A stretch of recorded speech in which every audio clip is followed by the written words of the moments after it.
Kan kejadian itu kira-kira di tahun 2017 ya, 16 atau 17 kalau nggak salah, saya lupa. Eh, Lalu online itu mulai masuk 2015, 2016. Online itu masuk dengan mendisrupsi beberapa hal. Pertama pasti ada disrupsi harga, yang sekarang istilah kerennya bakar duit gitu ya. Ya dulu kita bayangin 10 tahun yang lalu ngomong bakar duit, wah nggak bener itu, mana ada perusahaan mau bakar duit gitu. Kalau sekarang baru kelihatan, oh ternyata begitulah bisnis bakar duit. Kedua regulasi, ketiga teknologi gitu. Nah teknologi kalau Bluebird saya bicara panjang, ada beberapa cerita-cerita saya kan yang memang udah bicara mengenai perkembangan teknologi di Bluebird. Tapi ada dua hal yang memang, satu adalah disrupsi dari keuangan tadi, finansial, dari harga, dan kedua adalah regulasi. Nah yang keuangan kita mengerti kita tidak punya kapasitas, karena lu bayangin aja bro, revenue Bluebird saat itu sama dengan biaya marketingnya mereka. Revenue sama dengan biaya marketing. Jadi apa yang diterima Bluebird itu apa yang mereka spending untuk promo. Oke.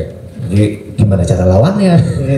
Duit yang diterima mau saya dibuang semua, nggak mungkin kalau kita lawan. Jadi pasti nggak mungkin kita pakai bakar duit tuh, satu gitu. Kedua adalah kita yakin dalam bakar duit itu, ini pasti nggak yakin, nggak sustain lah, bicara dengan segala macam expert lah, ekonomi segala macam. Ada yang memang menyalahkan kita karena memang tidak punya kemampuan sehingga harganya jadi mahal. Padahal yang lain ya bisa murah karena dibakar duit, begitu ya. Yang ketiga adalah ada yang memang pro. Nah kita lihat pasti satu tidak bertahan gitu. Jadi pikiran pertama adalah siapa yang bisa tahan napas paling panjang, begitu, dari perusahaan-perusahaan yang lain. Jadi pikiran kita mengencangkan ikat pinggang, mencari efisiensi, mempertahankan kita yang ada, dan akhirnya mencoba terus memperbaiki. Kedua dari regulasi. Nah ini yang kadang-kadang suka susah nih. Tadi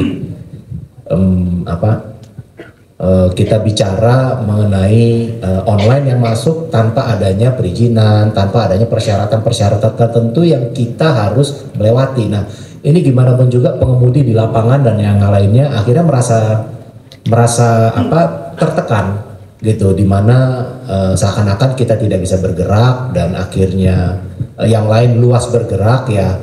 Suatu saat simpul itu, sumbatan itu pecah dalam bentuk demo dari seluruh perusahaan yang ada, bukan hanya Bluebird tapi memang meminta pemerintah menyamakan regulasinya.